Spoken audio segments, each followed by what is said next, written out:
Figured I would show off my beater Sweptline 67 Dodge D200.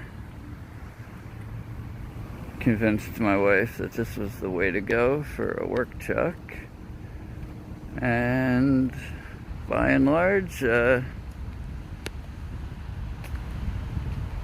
it's worked out. She's still pretty ugly.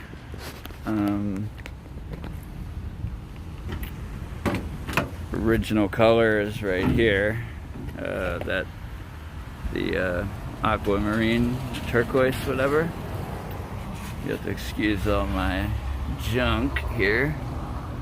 Now, what is a little interesting, I bought this from a fella who had brought it down from Texas. He started the project, and so the whole thing was painted over with this blue house paint. I don't know how well you can see.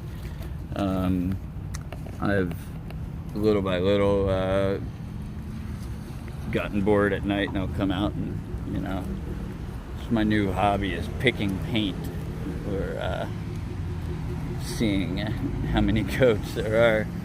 And my ultimate intention is to, like many of the Sweptlines, do the roof white, and then do the remainder of the body the turquoise. Now, if you look, the one thing that they did follow through and do was the upholstery.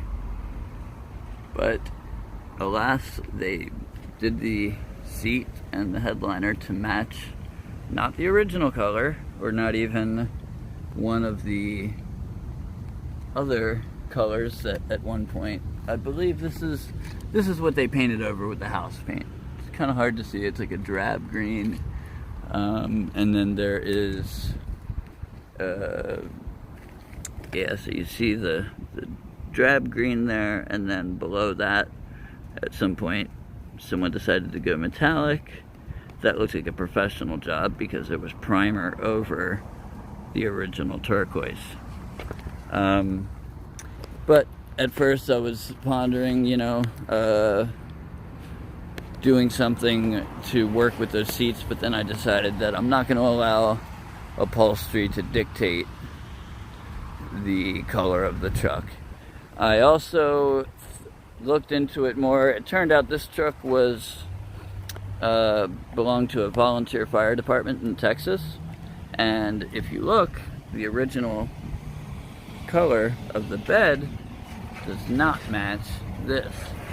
So my assumption is that this was a cab over chassis parcel originally when used by the volunteer fire department, and at some point this bed, albeit the proper bed, just not original to the truck, but it is matching as a 67. Now, this is where a lot of Mopar folk get a little upset. Now, yeah, don't laugh, I know, it's not done. Just like everything in life. I don't want you to see my keys here. And the shifter goes right here, okay? Right after fixing the fuel pump, which went out on me, or clogged up on, no, the hose broke on me inside the tank. You know, the fuel tanks are behind the seat. Fixed that, it's good to go. And the shift cable broke, which was not shocking. You've got this piece, and of course there's a black metal piece at my house. I'm going through the electrolysis, which is my new obsession du jour. But you're wondering why it's so damn quiet.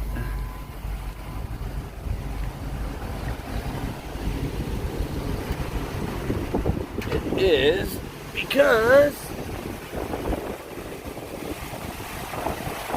this is a 5.3 liter LM7 or LQ7, I forget. It's out of a 02 Chevy Silverado, bolted to a 4L60E transmission. For convenience sake, I figured who wants to turn their headlights on while they're in the truck? This forces me to take a look at the engine bay. That doesn't usually happen. But my pants are falling down because my battery's wearing my belt. But she runs beautifully. And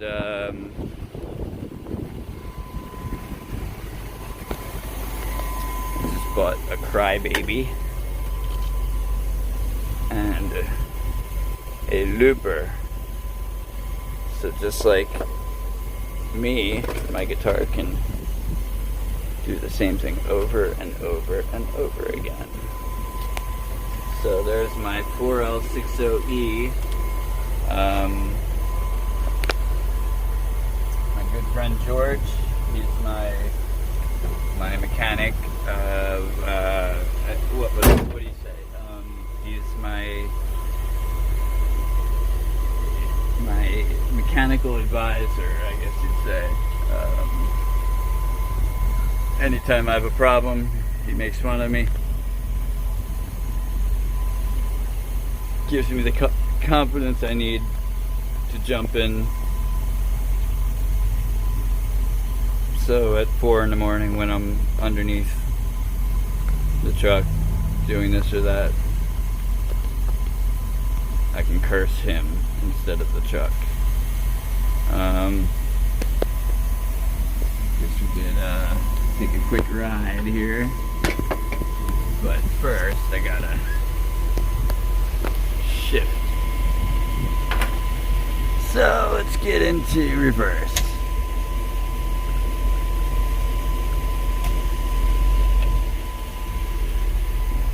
Back it on up. And being exceptionally mindful right now because we're in West Palm Beach amidst the George Floyd riots. Or not riots, I'm sorry, they're not riots. They are young people, which I no longer am one of, I guess, doing what they should be doing, and it's coming out saying they're fed up and the song "We're Not Gonna Take It" pops up into my head. They would probably look at me like an imbecile. But overall, I'm sure you're probably hearing that damn fuel pump right now because it's an old Walbro that actually didn't even have the sock on it. Or it did, but it disintegrated.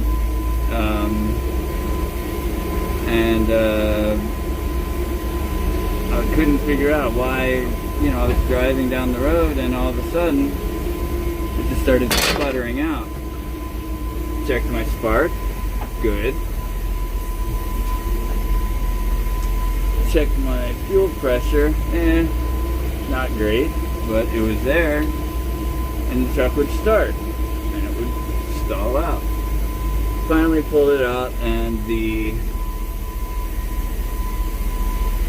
pump was haphazardly dangling from a piece of non-fuel injection grade 3/8 hose, let alone submersible hose in the tank, which had blown apart. So I managed to rig that back together, but I do have a new AC Delco Silverado stock pump that I'll be putting in this. And this Walbro, for the time being, will be going into my new acquisition, which is a 1985 Toyota Dolphin you're not familiar, it's because it is a Toyota RV, mobile home sort of thing. 21 foot cab over chassis situation where they built a house upon it. I guess I have no idea how fast I'm going, but it's raining and I don't have wipers, so these people are just gonna have to wait. But anyhow, this is my first time ever so much as hitting that button on YouTube. You can tell me what you think. You can tell me to go to hell. I really don't foresee YouTube becoming my my thing at all.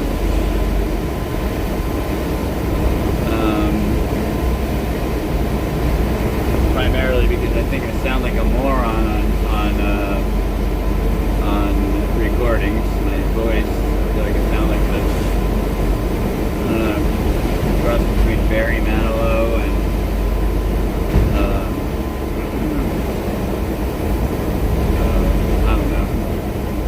I don't even know.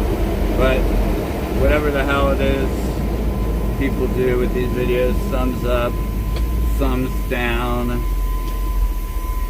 call me an asshole for making this truck usable versus allowing it to be put into the compactor. That's fine. I don't get it. Okay, apparently it's not fine with my phone. I don't care. So, that being said, I'm just driving now.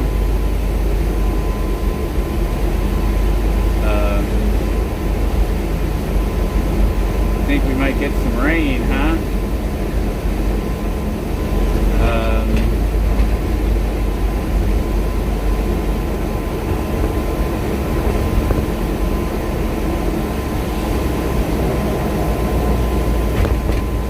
Watch out for these traffic cones. I don't want to get a canister of tear gas thrown at me.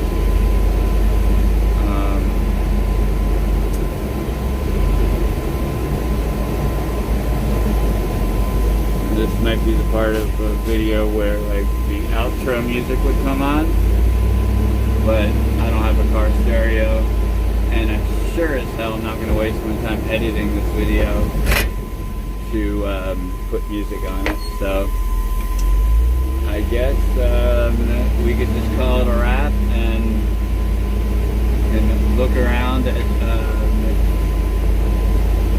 we're on Flagler Drive. We're actually pretty close to Presidente Trump's house in Mar-a-Lago.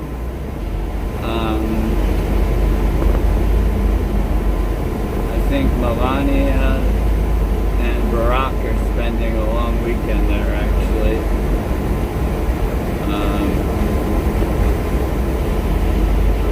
Trump is busy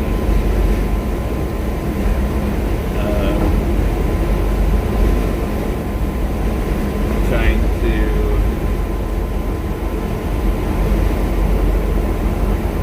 say that he's apparently created a vaccine for this pandemic.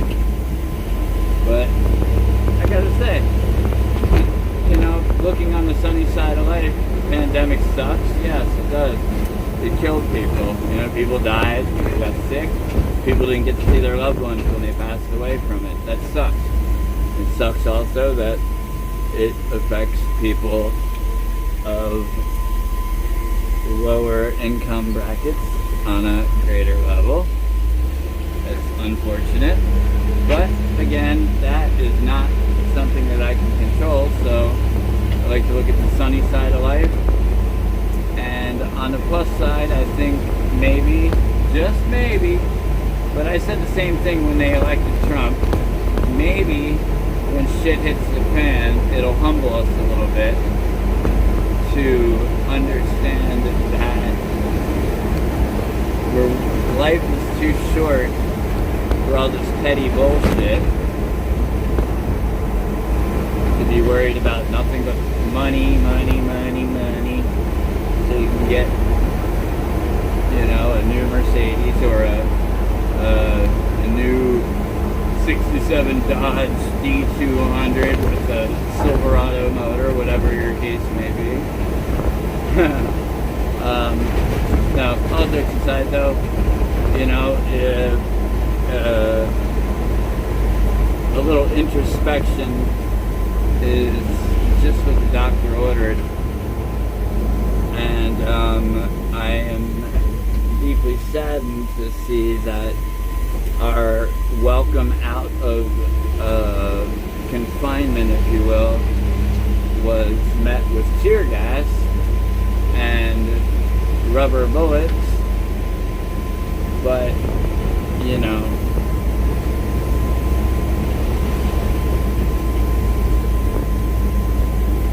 no, I don't know. Do you know? If so, hit the comment button and please tell me, because I do not have, I have no fucking idea. Keep smoking, folks. Great for you. Thank you.